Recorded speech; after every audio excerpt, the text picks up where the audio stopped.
പഞ്ചാബിലെ കർഷകർ ഡൽഹിയിലേക്ക് നീങ്ങുകയാണ്. ഡൽഹി ചലോ എന്ന മുദ്രാവാക്യവുമായി കർഷകർ, ആയിരക്കണക്കിന് കർഷകർ അവരുടെ ട്രാക്ടറും മറ്റു വാഹനങ്ങളും ഉപയോഗിച്ച് ഡൽഹിയിലേക്ക് നടത്തുകയാണ്. ഇതുപോലത്തെ ഒരു മാർച്ച് ഇന്ത്യയിലെ കർഷകരെ നമ്മൾ നേരത്തെ കണ്ടിരുന്നു. അത് 2020 ഒക്ടോബർ 14 മുതൽ 2022 ജനുവരി 22 വരെ ഏകദേശം 2 വർഷത്തോളം സമരക്കാര് പഞ്ചാബിൽ നിന്ന് ഡൽഹിയിലേക്ക് നീങ്ങി.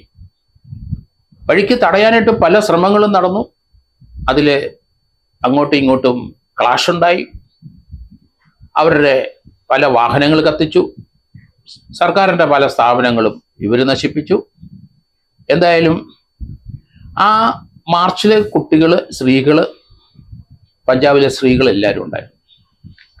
കർഷകരുടെ ഉൽപ്പന്നങ്ങൾക്ക് വില വേണം, ന്യായവില വേണം, മിനിമം വില വേണം, അതിന് MSP വേണം.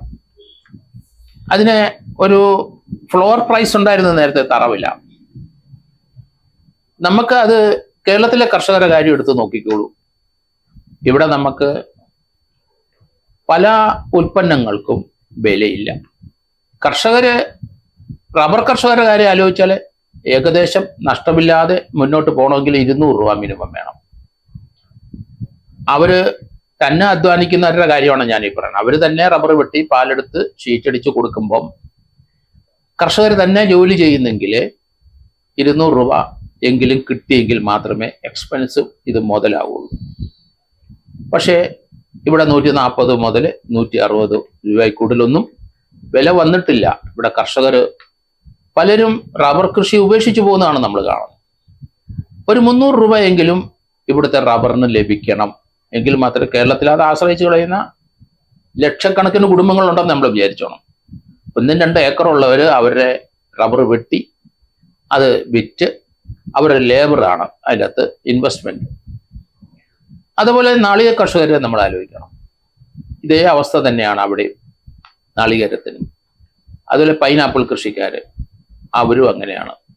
കപ്പ കൃഷിക്കാര്, വാഴ, എല്ലാത്തിനും നമുക്കറിയാം അവരുടെ അധ്വാനത്തിന് അതിനുള്ള പ്രതിഫലം ലഭിക്കുന്നില്ല എന്നുള്ളതാണ്. പഞ്ചാബ് കർഷകര് വർഷങ്ങളായി സ്വാതന്ത്ര്യം പ്രാപിച്ചതിനു ശേഷം ഇന്ന് വരെ അവർക്ക് ന്യായവില ലഭിക്കുന്നില്ല. അവരുടെ വിലകൾ ഫിക്സ് ചെയ്യുന്നില്ല. ഓരോരോ ഗവൺമെന്റ് മാറി വരുമ്പോൾ ഇവര് വളരെയധികം സമരങ്ങൾ നടത്തി നോക്കി. പഞ്ചാബ്, ഹരിയാനയുള്ള കർഷകർ അത് മടുത്തു.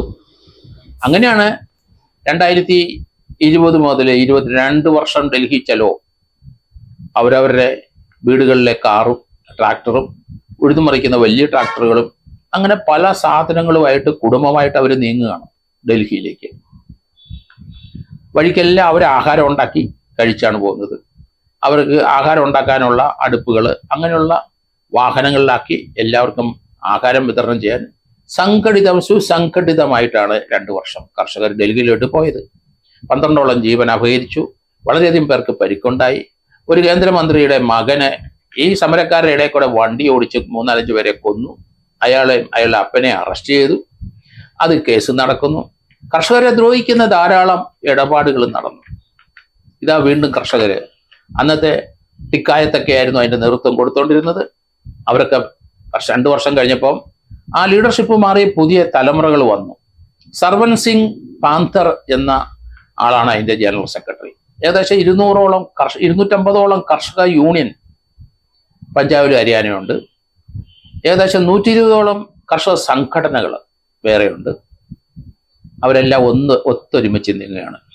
ഇത് പ്രതിരോധിക്കാൻ സെൻട്രൽ ഗവൺമെന്റ്, ഈ കർഷക മുന്നേറ്റം പ്രതിരോധിക്കാൻ സെൻട്രൽ ഗവൺമെന്റ് അത് പോലീസിനെ ഉപയോഗിക്കുന്നു, പട്ടാളത്തെ ഉപയോഗിക്കുന്നു, അല്ല മറ്റ് CRP പോലെയുള്ള ഫോഴ്സിനെ ഉപയോഗിക്കുന്നു. അവരിപ്പം ടിയർ ഗ്യാസ് ഷെല്ല് പൊട്ടിച്ചു. കഴിഞ്ഞ സമരത്തിന് 12 പേരുടെ ജീവൻ പോയത് നമുക്കറിയാം. ഇപ്പം ചിലരധികം പേർക്ക് പരിക്കുണ്ട്. ഡ്രോൺസ് ഉപയോഗിച്ച് ടിയർ ഗ്യാസ് പൊട്ടിക്കുന്നു.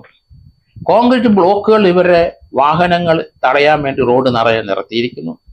അതുപോലെ തന്നെ റേസർ ഫെൻസിങ്, അമേരിക്കയിലൊക്കെ തടവ് ചാടാതിരിക്കാൻ വേണ്ടി അവർ ഉപയോഗിക്കുന്നതാണ് റേസർ ഫെൻസിങ്ങിന്. അതിൽ കൂടെ ചാടുകയോ ചെല്ലുകയോ ചെയ്താൽ ആ ഭാഗം കട്ട് ചെയ്തങ്ങ് പോകും. അത് തന്നെ ഇവിടെ ഉപയോഗിച്ചിരിക്കുന്നു.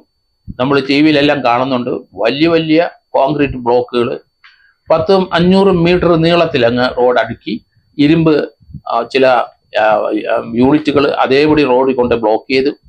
കർഷക മുന്നേറ്റം തടയാൻ വളരെയധികം ശ്രമങ്ങൾ നടക്കുന്നുണ്ട്. പക്ഷേ ഇതൊന്നും കർഷകരുടെ മുമ്പിൽ ഫലവത്താകില്ല. കാരണം അത് കാഷ്വാലിറ്റി വിളിച്ചു വരുത്തും.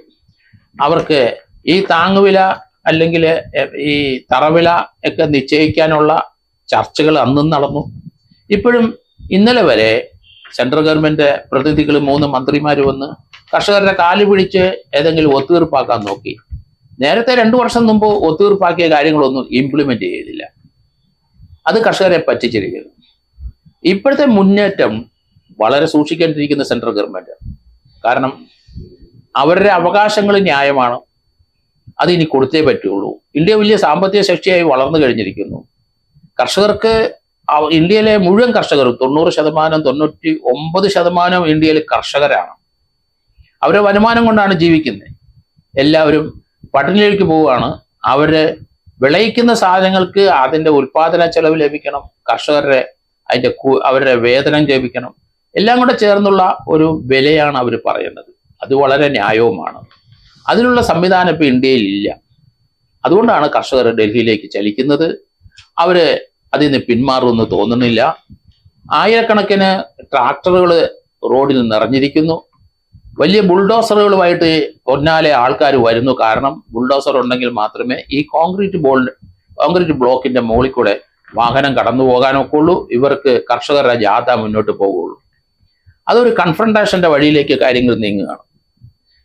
ഇന്ത്യയിലെ പഞ്ചാബിലെയും ഹരിയാനയും കർഷകരെ ബ്രിട്ടീഷ് ഗവൺമെന്റിനെ ഓടിക്കാനായിട്ടുള്ള സമരം 1857 തുടങ്ങിയത് പഞ്ചാബിലാണെന്ന് നമ്മൾ മറക്കരുത്.